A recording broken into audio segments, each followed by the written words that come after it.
बहुत अंतर है।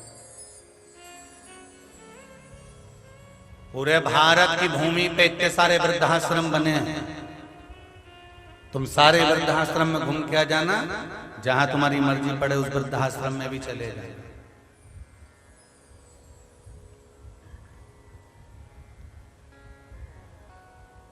भोपाल है, इंदौर है, आसपास में बहुत वृद्धाश्रम है, तुम्हारी मर्जी पड़े अपने शहरों के वृद्धाश्रम में जाओ। जितने लोगों से मिलना उतने लोगों से मिलना। पूरे वृद्धाश्रम में, भारत की भूमि के जितने वृद्धाश्रम हैं, सारे वृद्धाश्रम में जाकर एक बात किसी से पूछ लेना कि उन वृद्धाश्रम में जितने भी बूढ़े मिलेंगे वो बूढ़े गांव के नहीं मिलेंगे, वो बूढ़े हमेशा शहर के ही मिलेंगे। पढ़े लिखे लड़कों ने अपने माँ बाप को वृद्धाश्रम में छोड़ा है। जिसके पास में जमीन तक नहीं है, जिसके पास जमीन तक नहीं है, जमीन भी नहीं,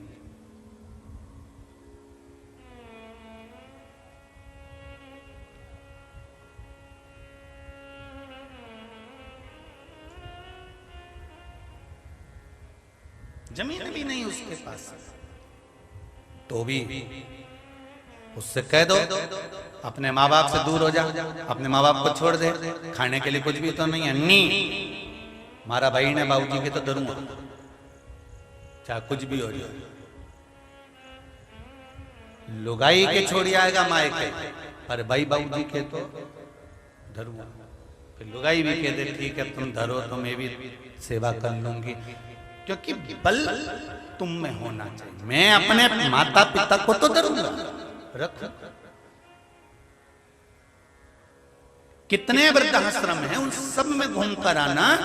वृद्धाश्रम में एक भी अनपढ़ व्यक्ति के माँ बाप, एक भी गांव के रहने वाले व्यक्ति के माँ बाप नहीं मिलेंगे। मिलेंगे तो सब वीआईपी कल्चर के माँ बाप मिलेंगे, क्योंकि इन्होंने पढ़ाया तो खूब, अच्छा स्कूल भी दिया, कॉलेज भी दिया, खूब अच्छी वीआईपी ट्रीटमेंट भी दी, विदेश तक पढ़ने के लिए भेजा, ने बड़े बड़े शहरों में पढ़ने के लिए भेजा, सब कुछ अपने बच्चों को दिया, हैंडसेट भी दिया, तो लैपटॉप भी दिया, तो इसको टॉप का भी बना दिया, सब कुछ दिया। पर अपने बच्चों को देते देते ये भूल गए थे कि हमें संस्कार भी देना है, क्योंकि अगर हम केवल विद्या के बल पर रहेंगे तो विद्या के बल पर रहेंगे तो बेटा डॉक्टर बन जाएगा, इंजीनियर बन जाएगा, कलेक्टर बन जाएगा, मंत्री संतरी कलंतरी सब बच्चा बन जाएगा। पर संस्कारवान बच्चे को कभी भी अगर बनाना है तो कॉलेज और स्कूल वाले तुम्हारे बच्चे को संस्कारवान नहीं बनाएंगे, बच्चों को संस्कारवान बनाएंगे। तो ये शिव महापुराण की कथा, ये राम कथा, ये भागवत ही बनाएंगे, उसके सिवाय कोई नहीं बना सकते। इसलिए आज भी कुछ भी नहीं गया, अपने घर के छोटे छोटे बच्चों को एक लोटा जल पकड़ाओ, सवेरे स्कूल जाने से पहले महादेव के मंदिर पहुंचाओ, सारी समस्या का हल एक लोटा जल। जब वो रगड़ता हुआ धीरे धीरे प्रेमवश आराम से चलकर शिव मंदिर जाएगा, उसको नी भी चढ़ाना आएगा तो भी कहीं तो पानी ढोल के आएगा, कहीं तो जाएगा, उसको जाने। स्कूल वाल में जाना, अब बच्चा लेट हो रहा है, वेन आने वाली है, गाड़ी आने वाली है, और सियोर वाला महाराज कह रहा है पहले मंदिर भेजो। तो बच्चा अगर स्कूल जाने के टाइम पर वेन का टाइम हो गया तो मेरी जीजियों आपसे निवेदन है, थोड़ा तुम जल्दी जगो। पर तुमने टाइम बांध के रखा है, छोरा जाए 8 बजे, अम्मा उठे 7 बजे। 7 बजे उठ के इसकी जो लीला चालू होती है जगदम्बा की, उठते से पहले छोरे को उठ जा, बेन आने वाली है, उठ जल्दी से। और जो चिल्लाने पड़ी, बिना मुंडा धोए रसोई घर में चली गई, टिफिन मिफिन बना के, अभी तक सो रहा, फिर उठाया, 7:30 बज गए, उठ रहा कि नहीं उठ रहा, और फिर नहीं उठा तो धो दिया लपक के। फिर इतने में दादी आ गई, दादी ने संभाला, तू एक काम कर टिफिन बना ले, मैं छोरे को तैयार कर दूंगी, क्योंकि ये चाहती थी कि बुढ़िया उठे। ये तो चाचा थी।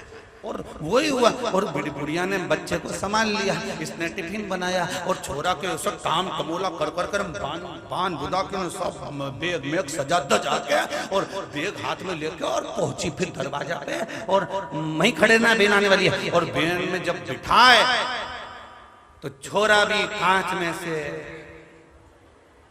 बाय बाय करे, गजब की अम्मा है, धन्य है। जाते जाते छोरा भी के भगवान, अगर स्कूल नहीं होता तो हमारी जिंदगी नरक हो जाती। भगवान ने पूछा वो कैसे?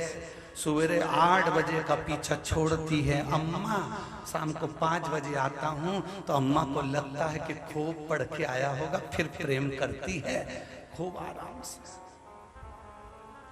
थोड़ा जल्दी जागिए, बच्चों को जल्दी जगाइए, उठाकर स्नान कराकर तांबे का लोटा हाथ में पकड़ाओ, जल दो, जाओ बेटा जल लेकर जाओ।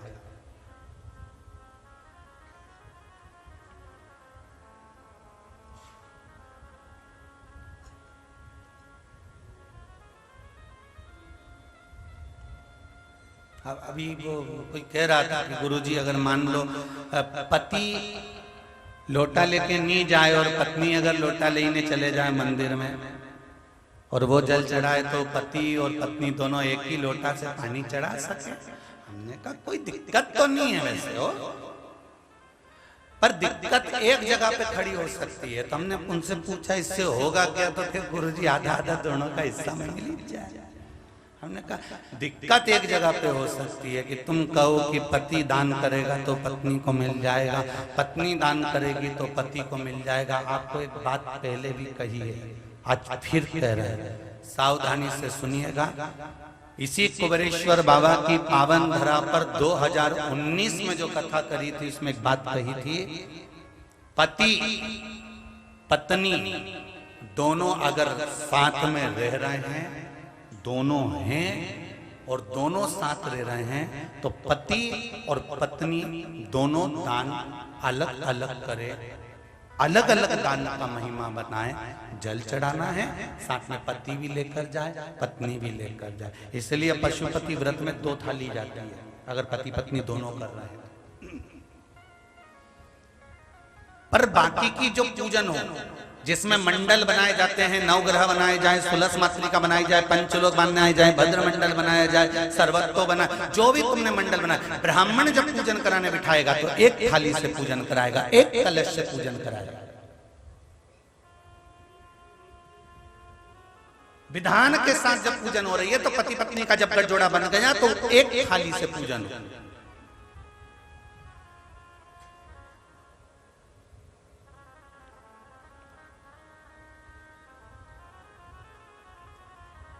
पति दान करेगा पति को मिलेगा, पत्नी करेगी पत्नी को मिलेगा।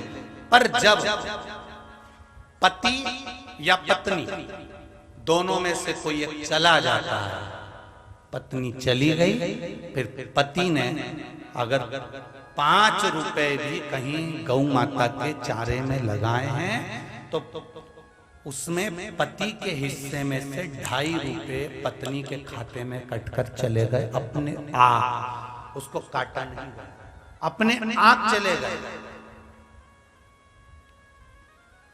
पति पत्नी में से अगर एक भी अगर चले जाता है, एक भी अगर परमात्मा के धाम चले गया, तो फिर दोनों में से जो भी एक रहेगा मृत्यु लोक में, और वो अगर दान कर रहा है, वो व्रत कर रहा है, वो एकादशी कर रहा है, वो प्रदोष कर रहा है, वो पूजन कर रहा है, वो अनुष्ठान कर रहा है, वो कोई पुण्य कर रहा है, वो ब्राह्मण भोजन करा रहा है, वो सत्कर्म कर रहा है, तो उसका आधा हिस्सा उसके खाते में चले जाएगा, जो गया उसके खाते।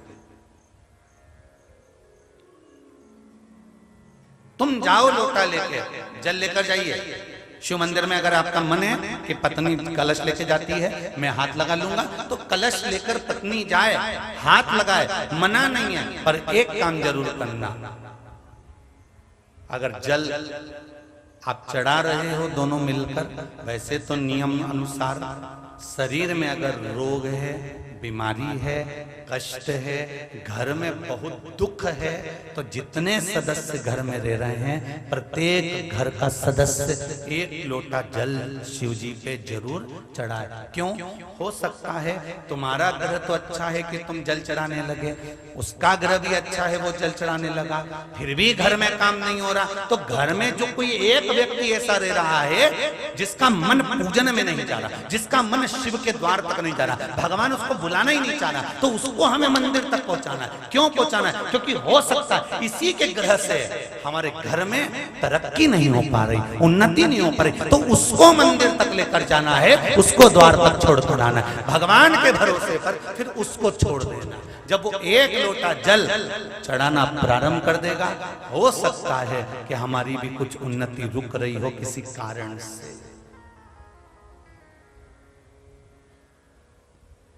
भक्त कहता है, विष्णु पुराण प्रथम अध्याय, भक्त कहता है भगवान नारायण से, मैं तुम्हारे मंदिर में 56 भोग लगाऊंगा, बस थोड़ा धन आ जाए, प्रभु लक्ष्मी दे दीजिए, मैं 56 भोग लगाऊंगा। भगवान विष्णु ने तुरंत लक्ष्मी जी से कहा, इसको लक्ष्मी दे दो, धन दे दो। लक्ष्मी जी बोली, मेरी भी एक शर्त है, ये शर्त रख कर बैठा है कि भगवान मुझे धन देगा तो मैं 56 भोग लगाऊंगा। लक्ष्मी जी कहती है, शर्त लगाकर मैं भी बैठी हूं, ये 56 भोग लगाएगा तब मैं लक्ष्मी दूंगी। मैं भी शर्त लगा,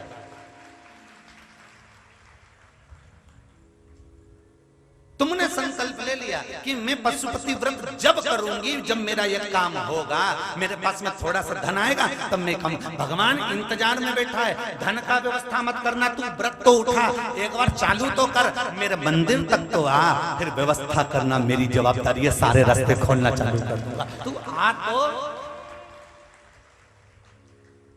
तो उसकी चौखट तक जा ही नहीं रहा, तू उसके दरवाजे तक जा ही नहीं रहा। घर की अम्मा जा रही, घर के बहू जा रही, पर तू तो सुबह आराम से 9, 10, 11, 12 बजे तो उठे, मुंगेरी लाल के हसीन सपने, उठ के फिर नहाए धोए न फिर जाए और जा के सारे पंडितों को पत्रिका दिखाता फिरे। समय अच्छा चल रहा है, देखो पंडित जी थोड़ा, सारे महाराजों को पत्रिका दिखाया, यानी भोपाल ने, इंदौर ने, कहीं ना जाने जहां जहां मालूम पड़े वहां वहां पहुंच गया, कि केवल कोई ऐसा चमत्कार हो जाए कि कहीं का महाराज मिले और ऐसी फुड़की घुमा के ऐसी बबूती फेंके, हंडा निकल के बाहर आ जाए। तो ऐसा महाराज मिले तो हमको भी बताओ, आश्रम बनाना दादा, कुबेरेश्वर बाबा का ये धाम बनाना, ऐसा कहीं का महाराज मिले ना फुड़की घुमा के ना हंडा निकाल।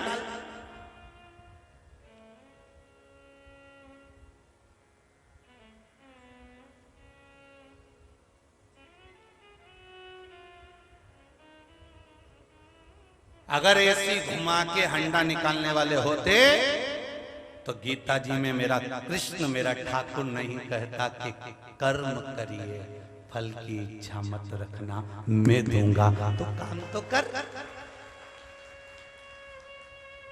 पत्रिका देखकर कह दिया तुम्हारा योग अच्छा चल रहा है, गज केसरी योग है, ओहो,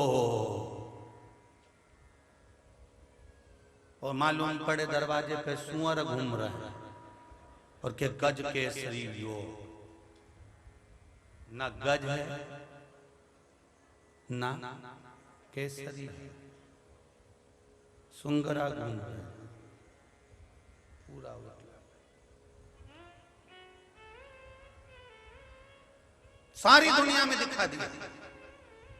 11 बजे सो के उठे, 1 बजे ऑफिस में पहुंचे, 3-4 बजे तक बैठे, 4 बजे तक बैठने के बाद भी दिन भर जब से पहुंचा ऑफिस में तब से व्हाट्सएप से फुर्सत नहीं है, मोबाइल से फुर्सत नहीं है, फुर्सत नहीं, चैटिंग से फुर्सत नहीं। शाम के घर आया और भगवान का रोना रे, भगवान तूने कैसा कर दिया, भगवान मेरा काम नहीं चले, भगवान मेरा धंधा नहीं चले, भगवान मैं तो बर्बाद हो गया, भगवान के कुछ मत कर, कहीं मत जा, कहीं जाने की जरूरत नहीं है। इसलिए शिव महापुराण की कथा में आपको बार बार कहते हैं, आप कुबेरेश्वर धाम पर भी मत आओ। टीवी के सामने बैठकर कथा सुन रहे हो, विश्वास रखकर कथा सुनना। तुम्हारे नजदीक में जो शंकर मंदिर हो उसमें 1 लोटा जल चढ़ाना चालू कर देना, विश्वास रखकर चढ़ाना, और फिर कहना कि मैं कुबेरेश्वर धाम जब जाऊंगा जब मेरा यह काम हो जाएगा। काय को आओगे यहाँ फालतू पर टाइम बर्बाद करने के लिए? कौन ने कहा तुमसे कि कुबेरेश्वर धाम पर आओ? तुम्हारा काम अभी भी तुमसे कर रहे हैं कि तुम यहाँ से जाते जाते बाबा से कहकर जाना कि बाबा मैंने सुना है कि तू 3 महीने में वापस बुलाता है, अगर तूने मुझे बुलाना है तो ये काम कर दीजिए, 6 जुलाई से कथा होने वाली है, उससे पहले मेरा काम कर देना, तो मैं तो कथा में पहुंच जाऊंगी। तब तो बात नहीं तो काय कौन ने कहा तुम अपना टाइम बर्बाद करो, ये नंग नंग बैठते हैं, धूप में पड़े रहो, आधे इधर पड़े, वहां चढ़े ऊपर मुंडेर पे, कोई छतरी में बैठा है, कोई धूप में बैठा है, काय का समय बर्बाद करो। भगवान से निवेदन करो, तुम्हारे गांव में, तुम्हारे नजदीक में, तुम्हारे मोहल्ले में, तुम्हारे आसपास में जहां शिव मंदिर हो वहां पर 1 लोटा जल चढ़ाना चालू कर दो। और जब बाबा तुमको इतना दे दे कि अब मुझे किराए का भी खर्चा पूर्ण मेरे बाबा देने लगे हैं, तब ट्रेन में बैठना, आराम से सीहोर स्टेशन पे उतरना, ऑटो करना, फिर कुबेरेश्वर धाम आना। सीहोर वाला महाराज मिले नहीं मिले, बाबा कंकर शंकर मिलेगा, उससे विनती करना। जैसे एक माता ने कहा मेरी किडनी, देखिए जरा, भावना राजेश पोपट, सिटी पालघर, मुंबई से आया, कहीं बैठे हैं,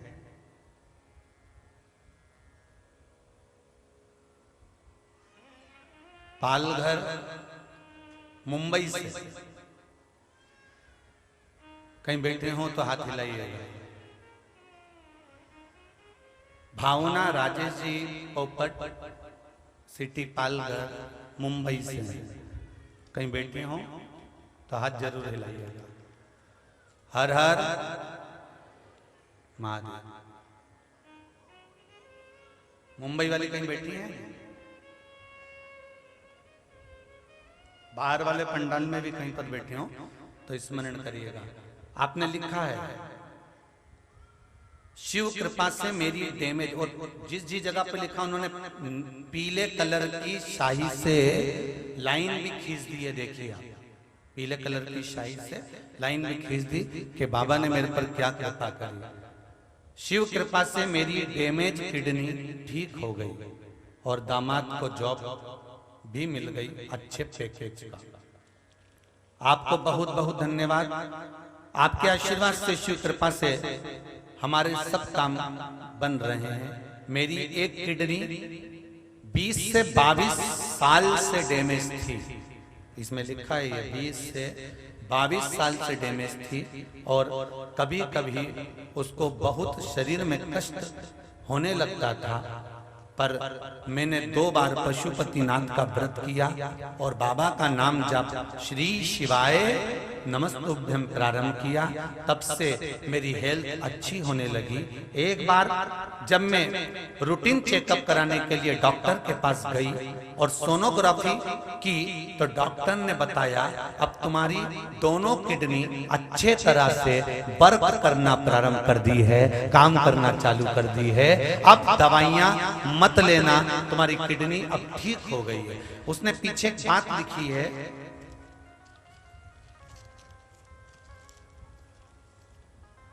मुझे हिंदी में लिखना अच्छे से नहीं आता, गुरुजी भूल हो जाए तो माफ कर देना, मेरे हृदय की बात।